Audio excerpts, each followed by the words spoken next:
Peace and welcome to the channel, everyone. In today's video, I'll be highlighting the differences between speedrunning on console and on PC and the game Monster Hunter World. This can also be applied to Monster Hunter Rise as well, but for the sake of this video, this will be you'll be seeing world gameplay in the background. I do have experience with both platforms. I recently just got into PC, so after having seen both sides of the spectrum, I want to show you guys what it looks like on each side so that you can decide for yourselves whether or not you think it's an even playing field. We'll be discussing what mods are actually used on PC speedrunning and the advantages that they offer, and we'll also discuss, is it even worth competing with each other in the end? So without further ado, let's get into the video. So we're going to be going over roughly 7 mods here, and do note that only 6 of these are quality of life related, while the 7th one deals with information that we otherwise wouldn't have access to without the mod, but I'm going to save that one for the end. First off, we're going to deal with the size, and just like the name implies, it's dealing with the size of the monster. And you may be wondering, why do we need to manipulate that in the first place? And it pretty much boils down to 2 things, one being positioning and 2 optimizing damage. For example, my matchup against Rajang, if the Rajang is king size, I have a very hard time staying close to it because I'm boxed out very often due to the amount of space it takes up when it goes for attacks. And because of that, I'm unable to optimize my damage because I'm constantly having to stay further from it, and I'm not able to be as aggressive. I'm going to provide an example on the screen here so you can see exactly what I mean. I'm going to be going over the same exact attack, and you'll see how the outcome is based on their sizes.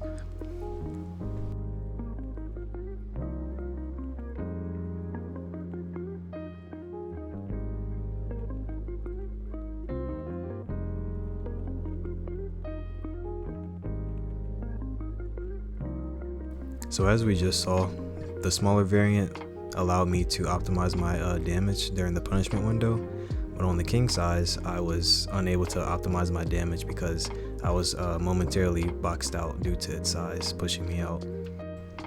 Now, do know that some weapons do have difficulty hitting the weak spot, or whatever spot is more optimal for them in their runs due to the size of the monster, so that is another factor that comes into play when it comes to sizes, because sometimes a monster could be too small, and because of that their weapon may end up hitting the incorrect spot because there's not enough room for them to hit the weak spot.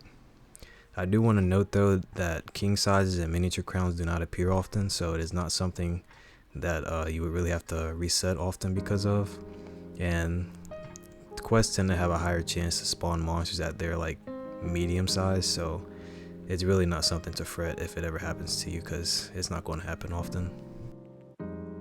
Now the next mod I want to mention is the quote-unquote Drunkbird mod, where like the name implies, the bird would sometimes drop you right next to the monster instead of camp, but in this case, as you can see, we're coming straight from camp to the monster, and it took quite a bit of time to get there, so you can only imagine how much time that would be taking off your runs. And here is an example of the Drunkbird bringing us straight to the monster, saving us a lot of time. From my experience on console, there are some quests that drop you right next to the monster pretty often, so it doesn't seem to be too bad, but again, just having to reset to make sure you get it all the time can be tedious, so it's just another feature that makes running on PC more user-friendly. For the next mod, we're going to cover the cat buff, or more specifically the coral horn attack buff by our Palico. I'm not going to go too in depth, it's pretty much just guaranteeing the Palico to buff our attack. Depending on the level, it could be 10% or 15%, I'll show it on the screen here. And it's also only legal for like the first attack buff, as per the person who made this mod stated that actually, so yeah, wanted to put that out there. But again, it's just a lot more quality of life because we're at least guaranteed 1 attack buff, so it's pretty nice. Alright, so next up is my personal favorite, which is food skills and gourmet vouchers, because as a bow main, these things come scarce on console. You gotta savor each one, but we need food skills in order to optimize our damage, with bow being black belt and sharpshooter, which really come into play.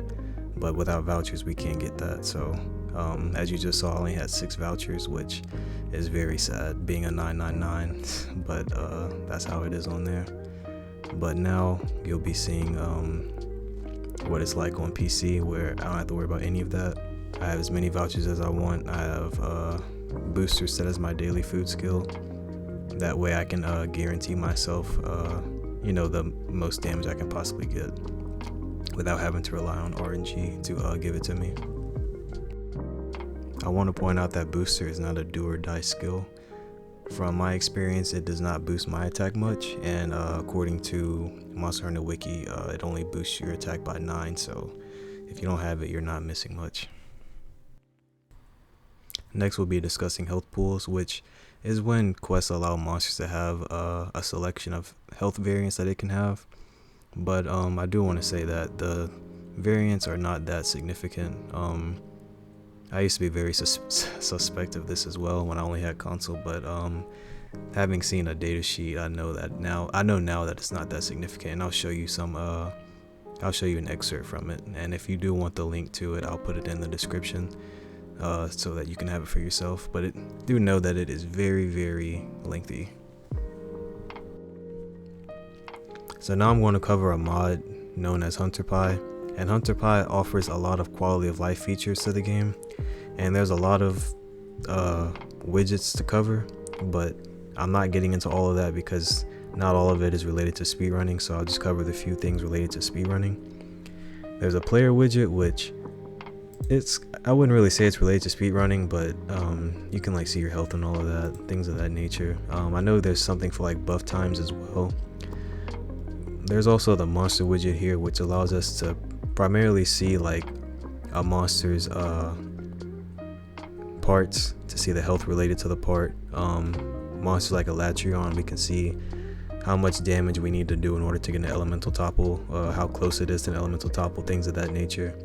In Rajang's case, I have head health here selected, so when I get close to breaking Rajang's head, I'm watching that health bar if I'm using this, and I can see, okay, maybe it has 100 HP left. Well, rather than go for a rapid power, I'm just going to go for a power shot and get the head break immediately. That way I can dash and just catch up to it without overextending and being stuck in an animation and being unable to optimize my damage on the topple.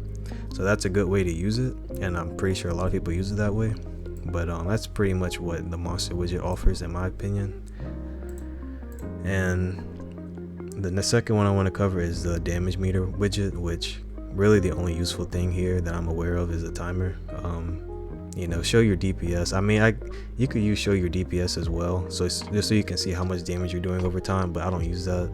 But show timer, I think, is a good way to pace yourself. That way, as the fight goes on, you can better gauge, where you're at, how much damage you're doing by a certain amount of time, and what phase you're in, things of that nature.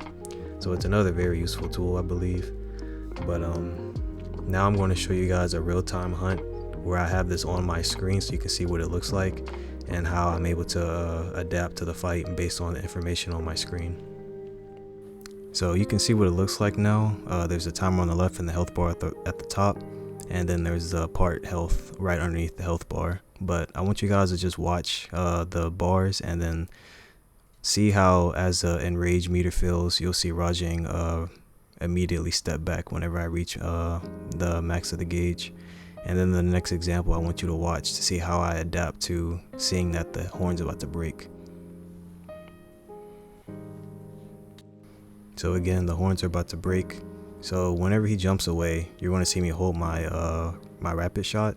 But because it's about to break, I don't shoot. I wait for him to come to me. That way I don't send him even further away. Because if I had hit him from a distance, he would have went even further, and I would have had to chase even more. So after seeing HunterPie, I totally understand if some of you may see it as something that's totally unfair. But I will say honestly, after using it, it's really a means of practice and like really pacing yourself. The thing that you saw me do in that Rajang clip can really be gauged well once you've done the fight so many times. Like, you really don't even need HunterPie to do that, and that can just be further proven in some of the other runs that I've done and many other runners have done on console, where we don't even have HunterPie to begin with, but we can still time our attacks well according to when we know a part's going to break based on our experience.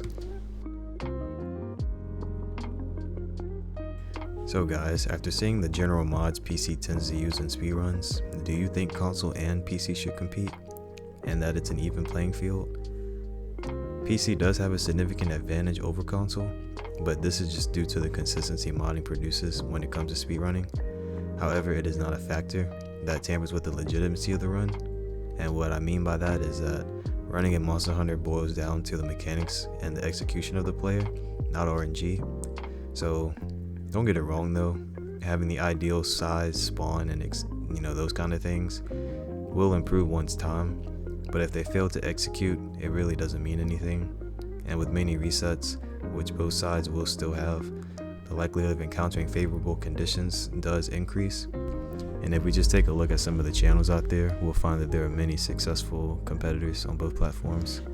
So the two can compete, especially in the case of TA runs, which does not allow palicos or mantles.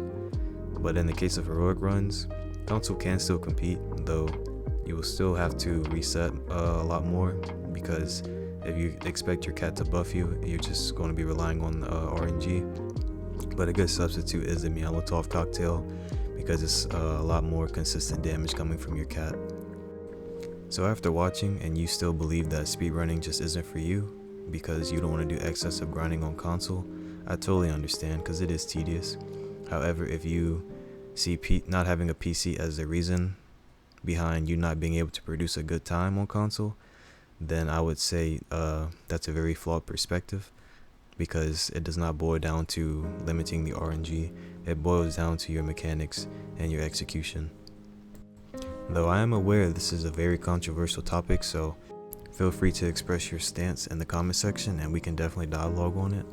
But if you made it this far into the video, thank you for watching, and if you wish to see me attempt speedruns live, feel free to check out my Twitch.